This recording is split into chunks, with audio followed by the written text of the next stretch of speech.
No jingle today. Da-da-da, da-da-da. Welcome back to the weekly fantasy injury Look, we're report. live. We are live. Oh, We are very, very live. Week 4 injury report for you guys. Dr. Shirokobrod. Dr. Cory Hough. A lot more injuries. I don't know if you can. That's Dr. Megan Weezer's hand. If you can I don't see. think they can see. They can see. Yep. There it is. That's the hand. A lot of injuries to go over. What else is new? It seems like every single week, at least one high-profile athlete's going down, and a ton of others. Yeah. I feel like it's early. Like there's the usual nicks, bruises, bumps, things like that, but there's a lot. It's been, yeah, you're right. Usually maybe like midpoint or 3/4 of the way through the season when the volume has been, months on end where those injuries start to pick up, but they're happening. That's for sure. It's been a busy injury report. Yeah. One, I lost my week this week. I did too. And I lost by 1 foot. Literally by 1 foot. Not an injured foot. I had Debo going and the kicker for the Rams. And Debo had that huge 50-yard reception. And I was in Arizona in the hotel room screaming like an idiot. Go, go, go. And that was awesome. And I was down by 4 points. And Debo had another catch and he got tackled right at the goal line. If he went over, I would have won that week. And I ended up losing by 4 points. I needed that 6 points to win. Shout out to Rachel. I think Rachel's the one that got you. Yeah. I hope she sweated that one out. I lost to Landry. He's undefeated this season so far. I was really excited to give him his first loss. And I had Matthew Stafford, who kind of, 6 points from your starting QB is not an ideal way to go. And I ended up losing by 5 points, I think. Technically, Matthew Stafford screwed both of us over. If he didn't throw that pick 6 at the end, then they probably would have driven. They probably would have kicked the field goal in that situation. Oh, and you have the kicker. And I had the kicker. And then Debo could have had a shot on that one offense and gotten me 4 points. Yeah. So way to go, Matthew Stafford. Way to go. All right, let's talk about injuries for everyone else that is curious. We got a few big running backs that are banged up or seriously injured. Yeah. But I think the biggest one we should start with is our Told You So for the week. Yeah, and this one's a sad one because this is not the reason for a Told You So section. We're not saying here predicting further injuries. We're just saying maybe don't start the person as they're recovering from something. And in this case, last week we told you maybe hold off on Tua. And he goes out there and suffers a pretty significant brain / spinal cord-ish injury. It was very, very scary looking. He had this posturing that is common with brain and spinal cord injuries. All the results so far from the tests are looking good, not long-term life-changing issues as of right now, but we warned you probably not to start Tua, and that's what happened. I think one of the biggest issues with concussions is, one, we've normalized them so much, and two, we've shielded what actually happens in concussion with the word concussion versus what is more commonly called which is a traumatic brain injury. And that's what it is. It's a brain injury with a lot of swelling and a lot of uncertainty because we still don't really know how well people recover from brain injuries. We've obviously seen the long-lasting effects, some very sad stories coming out with CTE, with football players and others, boxers, and anyone that has consistent head trauma. But the biggest thing, and what we talked about on the last episode, was when somebody had a very obvious concussion, the likelihood of it still happening or still being in a concussion is very high. And the likelihood of another one is drastically higher than before. So seeing that, I was watching that game and as soon as the tackle was happening, I was going, oh no. And when I was in college, I worked as a student athletic trainer, and I covered football, and I saw a kid get tackled very similarly and hit a very hard turf, and had almost the exact same posturing, where the hands just kind of freeze over, the fingers go in different directions. And that's just a very primal way of the brain kind of shuts down. And it's kind of like safe mode for a computer, right? When the computer goes into safe mode, all essential functions are turned off and you can just basic function. And that's kind of what that is. It's just this very raw safe mode that your body goes into for protection. And it's scary. Yeah, it was very scary. A couple things with concussions. They're different than like a joint injury in that Tua looked fine. Starting the game, he passed all of whatever protocols the NFL has in place. Those are being investigated on right now. And it's not. Oftentimes, concussions don't have those at least visual lasting effects from week to week. So, eyeball test, Tua looked okay. He passed whatever, and turns out he, like you said, is more likely to sustain other things. So he's out this week, obviously. Yeah, he's been declared out this week. No timetable on when he's going to come back. If I had to guess, they're going to proceed very cautiously. Very cautiously. Just to save their own face, I think, the Dolphins and the NFL organization themselves. So, put Tua on the bench for a little while. You should most likely pick up a quarterback if you don't have a backup. It'll be a few weeks most likely. But yeah, that is an unfortunate told you so, but he should not have been out there. Let's talk about some running backs. Okay. Let's go from least serious to most serious. On the new injury side. On the new injury side. Yeah. Okay. Jonathan Taylor banged up a little bit, had an ankle issue. Watching that injury, it is hard to tell because they haven't released the report, whether it's a ankle sprain, which can be, like we said before, anywhere from 1 to 3 weeks, depending on the level of the grade of sprain, based on how he was functioning, moving. It's probably that. Or if it's a low grade high ankle sprain, kind of what we talked about with what's his name, the quarterback, Mack Jones. He'll obviously be out a little bit longer, but Jonathan Taylor looks like he'll be a week or two. Yeah, early reports today said that they don't think it's a high ankle sprain. So that's great.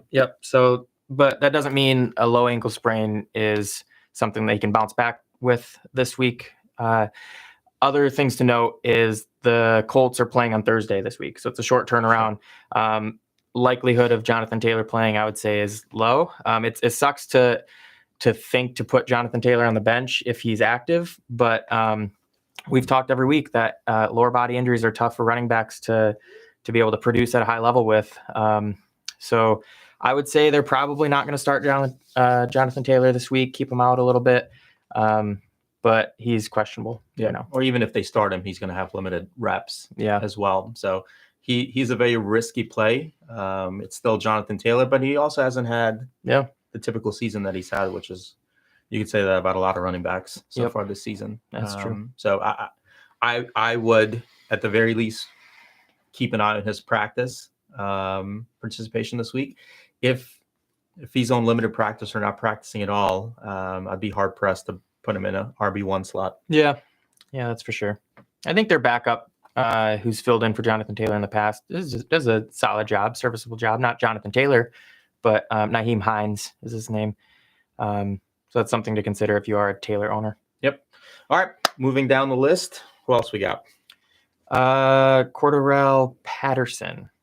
Falcons. Yep. He's an interesting player.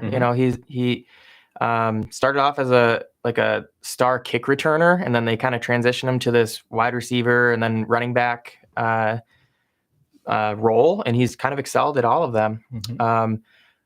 And I think the volume kind of caught up to him, and now he's been put on the injured reserve, and he's going to be out for, that means at least 4 weeks. That's what they do with that's what the injured reserve means. Means the team is going to shut him down for at least 4 weeks so they can fill his roster spot with someone else. Yeah, and it was a knee injury as well for him, which looked like a ligament strain. So again, those 4 games are typically still a healing time. Return to sport at a high level is still a question mark, and it's not like, again, he wasn't lighting it up either. But the Falcons have a pretty rough offensive line, so it wouldn't be out of the question if they held him out a little bit longer or were even more conservative with him. But either way, he's going to be on IR for at least a month. Yep. Running backs are tough because they have such a limited lifespan nowadays. Once you get over 30 years old, teams start looking for the younger guys. Yeah. And I believe Patterson is 31 or something, so he's a little over that threshold. And sometimes recovery can take a little bit longer for as we get a little bit older. So, yeah, but it also depends on the offensive line and the quarterback. Like, he doesn't have a Matt Ryan in the spray, doesn't have Matt Ryan at all. But when you're the only weapon and you're the running back and they stack the line, you're not going to get anything. Mm-hmm. And then offensive line, all it takes is one offensive line injury, and that changes running lanes. And that's when injuries become even more critical, is if they're playing with an injury and then they have to make up for that slack, that becomes a big problem. Yeah, and if you add in any slight decrease in speed or explosiveness, that makes it cutting abilities. Yep. All right. Speaking of somebody that won't be cutting anytime soon, he'll be getting cut into. Javonte Williams tore his ACL. I believe after the MRI they said MCL as well.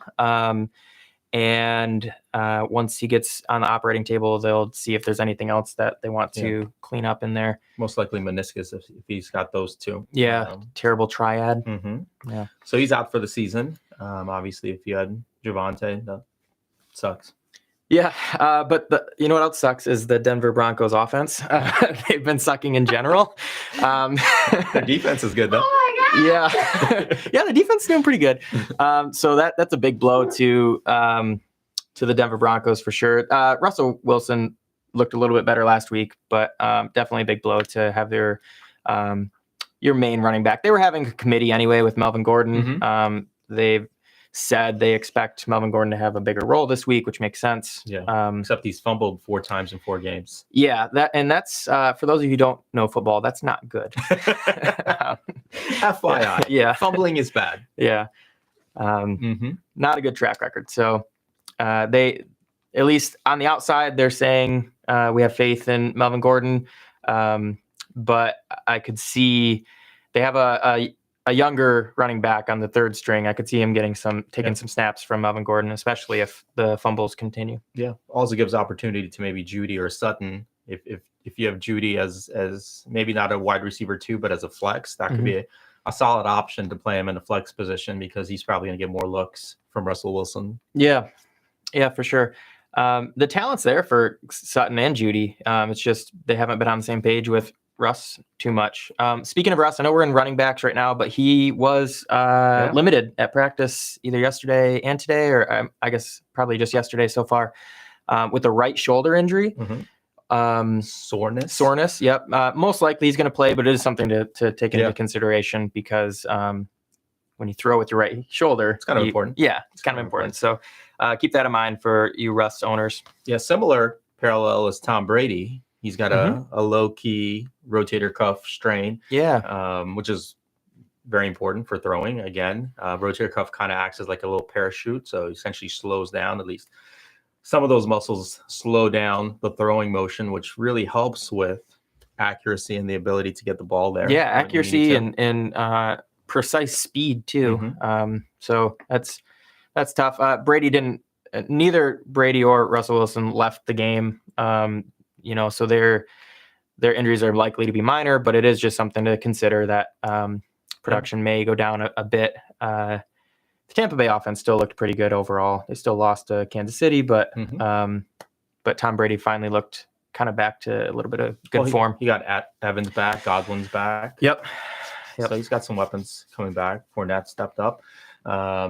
But yeah, it's something to keep an eye on because similar to what we talked before, it's one of those injuries that could certainly become a higher level injury fairly quickly. If it's, a pass rush and he's throwing and they grab his arm as he's coming through, that's a very high probability scenario to tear that rotator cuff, at least some of those muscles, one or two or four of those muscles pretty quickly, depending on which of the muscles are strained, which if you had to, again, put odds on which ones it was probably infraspinatus, one of the external rotator ones.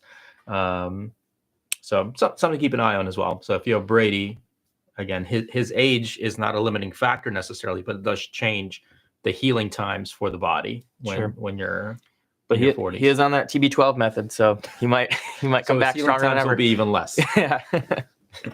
All right, let's another quarterback, Daniel Jones. Yeah. He exited the game with an ankle sprain, and then his backup came in, Tyrod Taylor, yeah. and got a concussion. So, and I'm pretty sure that's happened before to Tyrod because he's been on other teams. He's been on the Ravens before. But so, good news for Daniel Jones owners. He went back in the game with the ankle injury. Yeah. So the good news is he wasn't taken out completely. I don't know if there's ever been good news for Daniel Jones. No, owners. he's very relying on his mobility for any fantasy production. And with an ankle injury, he's likely going to have to stand in the pocket a little bit more. So fantasy-wise, his production will likely go down a little bit. The good news is he went back into the game, but I wouldn't necessarily trust him this week. Yeah, he doesn't really have a lot of options. Galladay hasn't been doing great. He's injured too. I saw something the other day that said Matthew Stafford should go in the Hall of Fame, not for the Super Bowl, but for making Kenny Galladay look like a star. Yeah, it's too soon with Matthew Stafford. He's still on the list. No. Daniel Jones. I mean, he shouldn't be your QB1 anyway. But if for some reason you're on the 14-team league like us and slim pickings, be very cautious with him.